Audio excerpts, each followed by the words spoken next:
So we elect our presidents, right? We send people to Congress. But let's be real. They're not the ones actually inspecting our food or directing air traffic. All that work is done by this huge, unelected government workforce. And that brings up this huge, fundamental question for our democracy. If we can't vote them out, who's keeping them in check? I mean, just think about it for a second. We're talking millions of people, from the folks at the EPA to the controllers in the airport tower, and they make decisions that affect our lives every single day. And you can't vote them out. So how do we make sure they're actually working for us? That's the big puzzle we're going to try and solve today. Right, so this whole thing has a name. Political scientists call it the accountability challenge. And it really boils down to three simple questions. Are these agencies actually following the laws that Congress passed?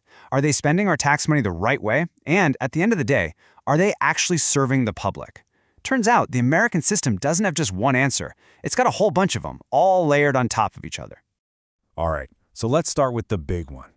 The first, and you could argue the most powerful check on all this, comes from Congress. I mean, it makes sense, right? They're the ones who create these agencies and write the checks in the first place, so they have the biggest set of tools to keep them in line. And wow, what a toolkit they have. They can drag agency officials in front of cameras for these intense public hearings. They control their budgets, literally down to the dollar. They decide if a whole program gets to keep existing. And the Senate gets to approve or reject the president's picks for the top jobs. They even have their own investigative agency, the GAO, to audit how the government is performing. But of all those tools, the power of the purse is the big one. It's the ultimate hammer in their toolbox. By controlling an agency's money, Congress really controls what an agency can and can't do. And get this, sometimes they don't even have to use it. Just the threat of a budget cut can be enough to make an agency snap back in line. And look, this isn't just some boring textbook theory. This stuff has genuinely shaped American history. Congressional oversight led to the Watergate hearings that literally brought down a president. The 9/11 Commission led to a complete overhaul of our intelligence community. These investigations have real, powerful, and lasting consequences. Okay, so Congress is keeping a close eye on things, but they're not the only ones. The president, as the boss of the entire executive branch, has a much more direct, command and control kind of power over this whole operation. Yeah, the president's power is way more hands-on.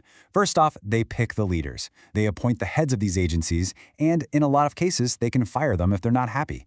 They can issue direct commands through executive orders. And they have a special office, the OMB, that basically acts as a gatekeeper for any new rules, making sure everything lines up with what the White House wants. So let's talk about executive orders for a sec. They're a super powerful tool for sure. It's basically the president telling the bureaucracy, do this. But, and this is a big but, there's a limit. The president can't just use an order to invent new powers for an agency. The order has to direct them to do something Congress has already given them the legal authority to do. Okay, so you've got Congress pulling in one direction, the president pulling in another. What stops the whole system from just breaking? Who's the referee here? Well, that's where the third branch comes in. The courts are the legal referees in this game. So when a court looks at what an agency did, they basically have this 4-point checklist they run through. First, did Congress actually give you the power to do this? Second, did you follow all the right steps, like letting the public comment? Third, is your decision actually based on evidence, or was it, and this is the legal term, arbitrary and capricious, which is a fancy way of saying, did you just make this up? And finally, was your reading of the law a reasonable one? If an agency fails any one of these tests, boom, the court can shut the whole thing down.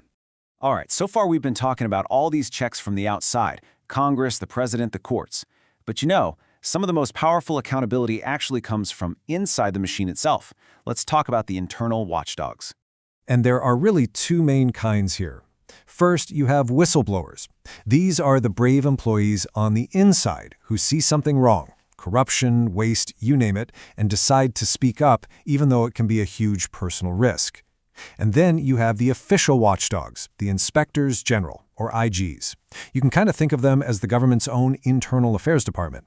Their only job is to hunt for waste, fraud, and abuse. So after all that, what's the big picture here? What's the main takeaway?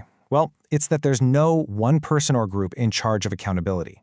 Instead, what we have is this dense, complicated, and sometimes messy web of checks and balances. Congress pulls with its budget. The The president steers with appointments, the courts draw the legal lines, and watchdogs raise alarms from the inside. It's that constant push and pull that, when it's working right, keeps the whole system from going off the rails. And all of this brings us to one last really important question. We've seen all the tools in the toolkit, but what makes them actually effective? Is it when both parties in Congress, Republicans and Democrats, actually agree on something and decide to investigate it together? Is it when the media shines a giant spotlight on a problem, forcing everyone to pay attention? Or, at the end of the day, does real change only happen when a new law gets passed? It's definitely something to think about the next time you see a government agency making news.